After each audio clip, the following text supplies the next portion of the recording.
십자가 질 수 있나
묵상으로 함께 기도하겠습니다.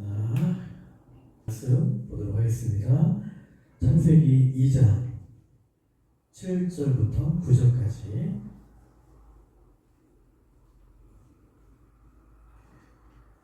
2장 7절부터 9절 그리고 15절부터 17절 이렇게 같이 우리 다같이 합독하도록 하겠습니다. 여호와 하나님이 땅의 흙으로 사람을 지으시고 생기를 그 코에 불어넣으시니 사람이 생명이 되리라. 여호와 하나님이 동방에 에덴의 동산을 창설하시고 그 지으신 사람을 거기 두신다. 여호와 하나님이 그 땅에서 보기에 아름답고 먹기에 좋은 나무가 나게 하시니 동산 가운데에는 생명나무와 선악을 알게 하는 나무도 있더라. 자, 그 다음에 15절부터 17절까지 더 읽도록 하겠습니다. 시작. 여호와 하나님이 그 사람을 이끌어 에덴 동산에 두어 그것을 경작하며 지키게 하시고 여호와 하나님이 그 사람에게 명하여 이르시되 동산 각종 나무의 열매는 내가 임의로 먹되 선악을 알게 하는 나무의 열매는 먹지 말라. 내가 먹는 날에는 반드시 죽으리라 하시니라. 아멘. 자, 말씀. 네. 오늘 말씀이 나도 죄인인가요? 라는 제목으로 말씀을 나누도록 하겠습니다. 금요일 날 사고가 났었죠. 대전 공장. 이제 화재로 인해서 많은 사람들이 지금 이제 14명이 죽고 전체가 한 74명이 이렇게 중상, 그다음에 경상 포함해서 74명의 많은 사상자가 그렇게 대전에서 일어났습니다. 불길이 이제 빠른 속도로 번진 이유가 거기 이제 기름, 공장 안에 기름들이 많다고 절상유를 하는 그 기름 때문에 빨리 이렇게 진화가 이렇게 불이 빨리 이렇게 옮겨 붙었다고 그렇게 하더라고요. 그리고 이제 101kg에 되는 나트륨, 이게 이제 물과 닿으면 굉장히 이게 폭발성이 있는 그런 물질인가 봐요. 그래서 이거를 나트륨을 옮기느라고 옮기는 시간이 한 1시간에서 1시간 반이 소요가 됐다고 그러더라고요. 그래서 이걸 옮기느라고 초기 진화에 어려움이, 시간이 좀 걸렸다고, 그 다음에 소방 그 헬기도 좀 늦게 오고, 그래서 이런 화재가 일어나서 참 마음이 안타깝고 참 무겁습니다. 우리 대전 시청에 합동 분향소가 설치가 되었다고 하더라고요. 8시에 설치가 되었다고 하는데 시간이 나면 시간을 내서 한번 가보셨으면 좋을 것 같습니다. 자, 오늘은 이제 지난주에 이어서 죄에 대해서 말씀을 드리겠습니다. 이제 그동안은 이제 죄가 어떻게 들어왔고 시작이 되었고, 또 죄가 어떻게 들어오게 됐고, 또 죄의 이제 결과가 어떻는지, 그래서 지난주에 잠깐 말씀을 드렸고, 이제 오늘은 좀 더 이렇게 죄의 결과에 대해서, 그리고 과연 나도 과연 죄인인가, 이거에 대해서 한번 이제 말씀을 잠깐 드리도록 하겠습니다. 하나님께서 아담에게 이제 선악과를 먹는 날에는 어떻게 한다고 했었죠? 17절 말씀 한번 같이 읽어볼까요? 다시 한번. 자, 시작. 선악을 알게 하는 나무의 열매는 먹지 말라. 내가 먹는 날에는 반드시 죽으리라 하시라. 근데 이제 사단이 하와를 어떻게 했죠? 죽지 않을 거다. 그렇게 사단의 꼬임에 하와가 넘어갔죠. 게임에 넘어가서 그래서 하와가 먹고 그 다음에 그 남편 아담에게도 죽은 거죠. 그래서 근데 선악과를 먹는 날에는 반드시 죽을 거라고 말씀했는데, 근데 그 자리에서 하와와 아담이 죽진 않았어요. 반드시 그 자리에서 이렇게 죽진 않았는데 어떻게 된 걸까? 그래서 그때 제가 하나님께서 말씀하신 죽음, 혹은 사망, 크게 세 가지로 그때 이제 제가 있다고 얘기했었죠. 영적인 죽음, 그 다음에 육체적인 죽음, 그 다음에 영원한 죽음. 죽음의 단계가, 죽음의 종류가 세 가지가 있어요. 영적인 죽음은, 첫 번째는 영적인 죽음이에요. 영적인 죽음은 하나님과 인간과의 관계가 깨지는 것을 말하는 거예요. 그러니까 지금 교회를 다니면서도 교회를 전혀 안 다니는, 하나님을 믿지 않는 사람들은요, 전혀 믿지 않는 사람들은 살아있긴 하지만 몸은 이렇게 살아있고 걸어다니고 밥을 먹고 말을 하고 이렇게 다 일상적인 생활을 하지만, 그렇지만 하나님을 믿지 않고 하나님을 이렇게 하나님과의 관계가 이렇게 깨어진 사람들이 뭐냐면 이것이 영적인 죽음이라는 거예요. 하나님과의 관계가 깨어진 상태, 이것이 영적인 죽음이에요. 그러니까 좀 쉽게 말하면 좋은 전자제품이 있어요. 좋은 전자제품이 있는데, 근데 뭐예요? 코드를 딱 꽂았는데 전기가 들어오지 않으면 아무리 좋은 전자제품이 뭐예요? 아무런 의미가 없는 거죠. 전기가 들어와야지만, 전류가 흘러서 전기가 들어와야지만 그 전자제품이 가동이 되고 사용할 수 있는 거죠. 마찬가지예요. 이것이 바로 영적으로 멀쩡해 보이지만 이렇게 영적으로 다 죽은 상태가 되는 거예요. 두 번째는 육체적인 죽음이에요. 이것은 우리가 잘 아는 죽음이에요. 그러니까 늙어서, 사람이 태어나서 늙어서 죽고, 병들어서 죽고, 그 다음에 대전 공장처럼 사고로 인해서 사람들이 죽는 거예요. 이것이 육체적인 죽음이에요. 이것이 두 번째 육체적인 죽음이에요. 자, 마지막은, 근데 이제 이 죽음은 누구도 피해갈 수 없어요.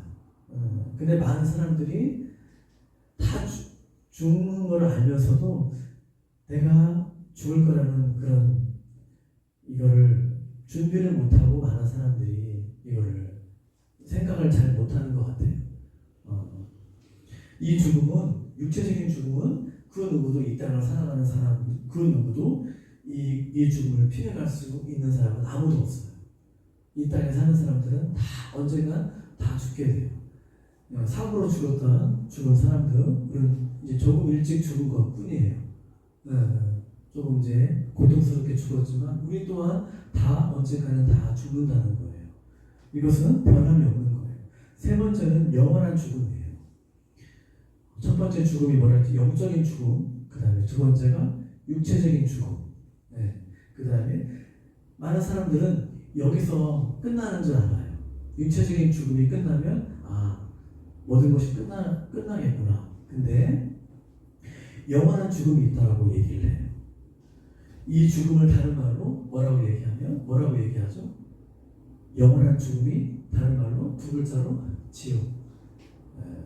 영원한 심판, 지옥이라고 불러요.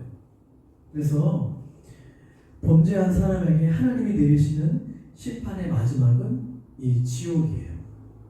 그래서 죽음 이후에는, 우리가 죽은 다음에는 우리가 천국과 지옥을 선택할 수가 없어요.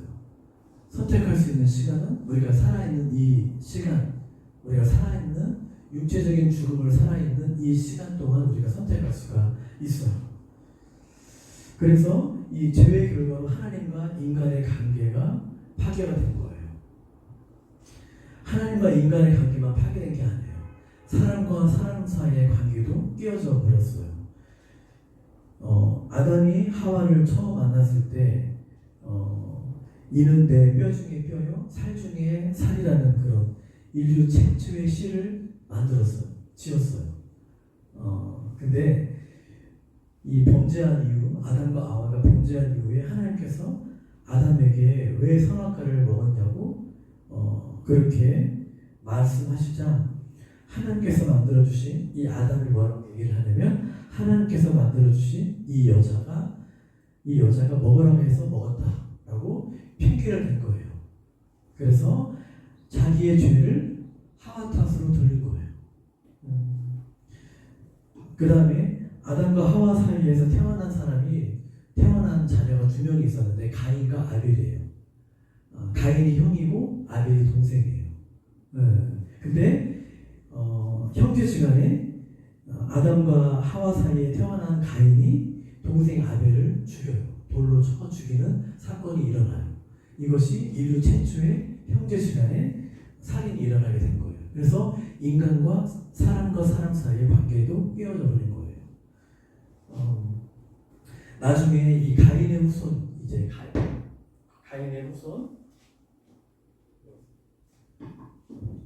가인의 후손이 라멕이라는 사람이 있는데 이 라멕이라는 사람은 자기에게 상처를 입힌 그런 사람에게 복수하기 위해서 그를 죽여버렸다고 그렇게 당당하게 얘기를 해요. 그래서 막 죄를 지어도 부끄러워하거나 괴로워하지 않고 오히려 더 당당하게 그렇게 얘기를 하게 돼요. 이것이 성경에 나와 있어요. 라멕이라는 사람이 지금도 사람들끼리 서로 미워하고 이렇게 폭력을 휘둘리고 살인까지 하는 근본적인 이유가 뭐냐면 바로 이 죄라는 거예요. 이 죄 때문에 사람들이 죄를 짓는다는 거예요. 지금까지는 이제 인간이 죄인이라는 일반적인 것들을 제가 말씀을 드렸어요. 그러면 나도 과연 죄인인가? 나는 괜찮은 사람이라고 그렇게 여기고 생각하는 사람들이 의외로 많아요. 사람들이 교회를 싫어하는 이유 중에 하나가 뭐냐면 당신은 죄인입니다. 교회에서 제일 듣기 싫은 소리가 뭐냐면 당신은 죄인입니다. 이런 소리가 제일 듣기 싫은 거예요. 그래서 사람들이 교회에 오는 것을 원치 않아요. 싫어해요. 그래서 다 등을 돌려요. 나는 괜찮은 사람 같은데, 나는 죄인이 아닌 것 같은데 왜 자꾸 나를 죄인이라고 하나? 그런데 봐보세요. 세상에서는요, 교회 바깥에 세상에서는 내가 죄를 지으면 그때부터 내가 죄인이 돼요. 그때부터 저 사람은 죄인이야 라고 그렇게 나님이 지켜요. 근데 우리 성경에서는, 하나님을 믿는 이 성경에서는요 그렇게 얘기하지 않아요. 죄를 지으면 그때부터 죄인이 되는 게 아니고 우리가 태어나면서부터 아기 뱃속에 있을 때부터 죄인으로 태어난다라고 그렇게 말씀하고 있어요. 이것이 세상의 사람들과 우리가 생각하는 게 달라요. 그래서 시편의 51편 성경은 우리가 이 땅에 죄를 가지고 태어난다라고 말씀하고 있는 구절이 있어요. 시편 51편 5절. 다윗이라는 사람이 옛날에 살았던 이스라엘의 왕, 위대한 왕이었던 그 다윗이라는 사람이 이런 고백을 했어요. 시편 51편 5절 말씀에 같이 읽어볼까요? 시작. 내가 재앙 중에서 출생하였으며 어머니가 죄 중에서 나를 잉태하였다. 다윗이 살아보니까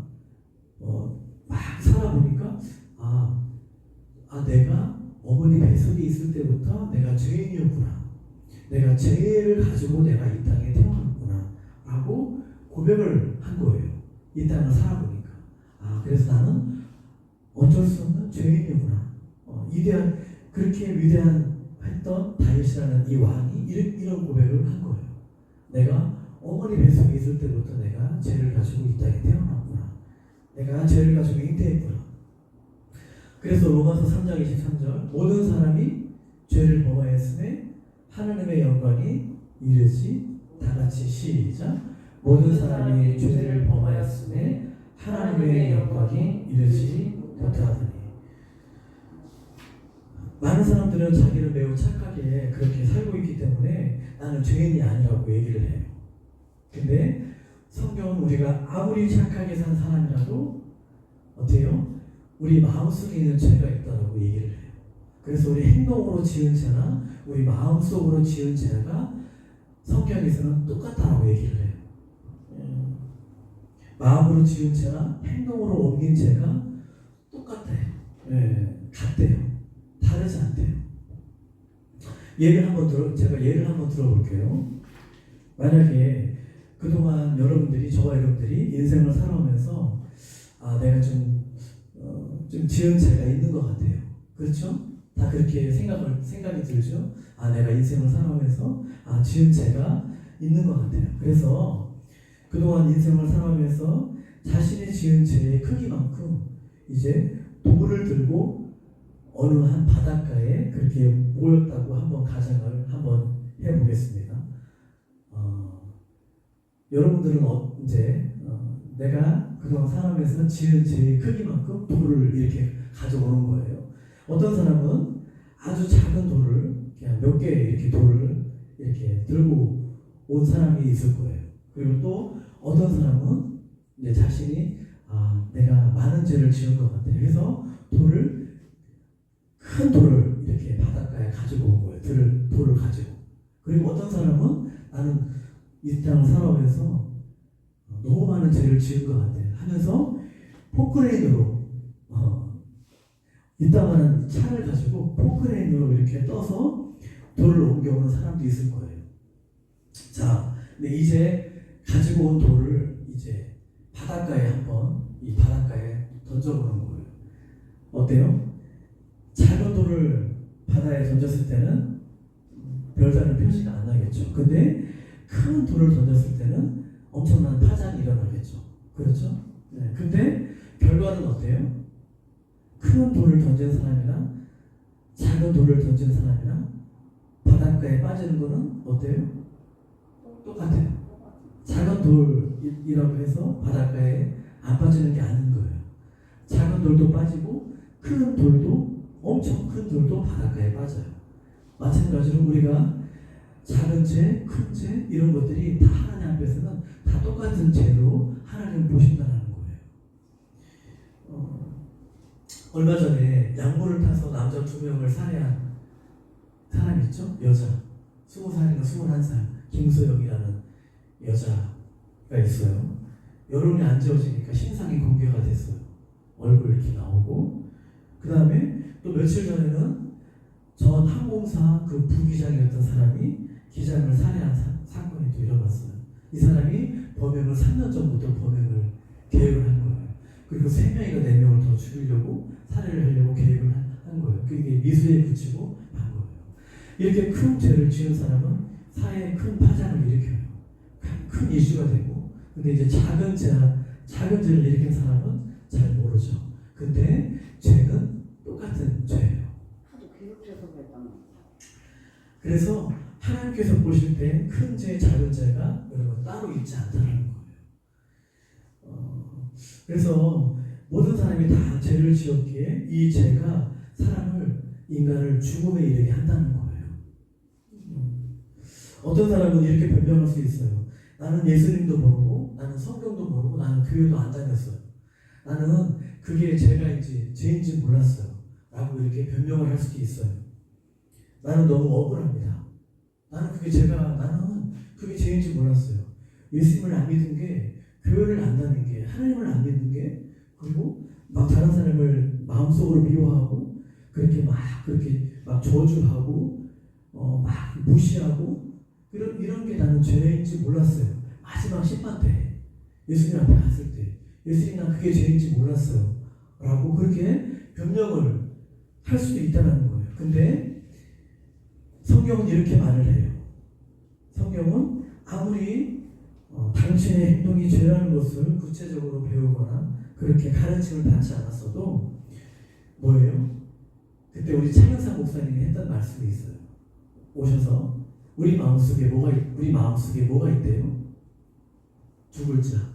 그게 죄인지 몰랐는데도 우리 마음속에 뭐가 있죠? 양심이라는 게 있어서 그것이 구체적으로 내가 배우거나 가르침을 받지 않았어도 이 양심의 소리를 듣게 된다는 거예요. 사람은 사람이 죄를 지으면 누군가를 막 미워하고 누군가를 심지어 살해까지 하면 그것이 죄인지 몰라서도 내 양심의 소리를 듣는다는 거예요.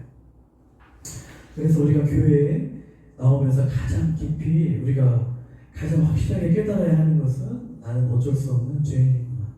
그래서 성경은 말씀하기를 깨닫지 못하는 자는 깨닫지 못하면 멸망하는 짐승과 같다라고 말씀하고 있어요. 잠언에 보면. 그래서 우리가 내가 죄인이구나. 나는 어쩔 수 없는 나에게는 정말 소망이 없구나. 나는 내 자신에게 이렇게 깊이 절망을 그렇게 할 때만 그렇게 해본 사람은 예수님의 그 십자가의 은혜가 나한테 다가오는 거예요. 나는 정말 예수님의 십자가가 예수님이 필요한 존재구나. 그 대중가요 중에 가시나무라는 노래가 있어요. 알죠? 이 노래를 만든 사람이 하덕규 씨죠? 네. 지금 이제 하덕규 목사님이에요. 목사님이고 이 노래를 만든 때만 해도 하덕규 집사였다라고 하더라고요. 오래전에 만들었는데 아마 한 번쯤은 들어봤을 거예요. 근데 원래 이분은 이 하덕규이라는 분은 원래 이렇게 서정적이고 아름다운 노래를 만드는 사람이 아니었어요.